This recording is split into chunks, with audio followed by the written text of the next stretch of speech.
প্রিয় নবীর জীবনী অনুসরণ করে জীবনের সকল পর্যায়ে তা প্রতিফলিত করতে হবে, আর সেই অনুযায়ী জীবন আচারেও পরিবর্তন আনার তাগিদ দিয়েছেন ঢাকা দক্ষিণ সিটি কর্পোরেশনের প্রশাসক ডক্টর মোহাম্মদ শের আলী।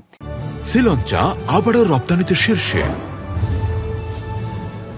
বিকেলে দক্ষিণ সিটি কর্পোরেশনের প্রধান কার্যালয়ে ঈদে মিলাদুন্নবী উপলক্ষে আলোচনা ও দোয়া মাহফিলে এসব কথা বলেন তিনি। ডক্টর শের আলী বলেন, জীবনের সকল স্তরে প্রিয় নবীর জীবনাদর্শ অনুসরণ করতে হবে।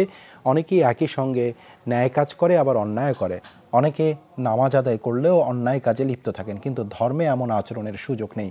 তাই মহানবীর জীবনাদর্শ ধারণ করে শতভাগ ন্যায়ের পক্ষে থাকার পরামর্শ ঢাকা দক্ষিণ সিটি কর্পোরেশনের প্রশাসকের। তার জীবন আলেখ্য, তার জীবনের বিষয়গুলো আলোচনা করি, যাতে আমরা একটা আত্মস্থ করতে পারি এবং সেই আদর্শে আমাদের জীবনগুলো গঠন করতে পারি। তাহলে আমাদের মানবতা পরিপূর্ণ হবে, মানুষ সঠিক পথে পরিচালিত হবে, সমাজের সকল সংকটগুলো দূর হবে।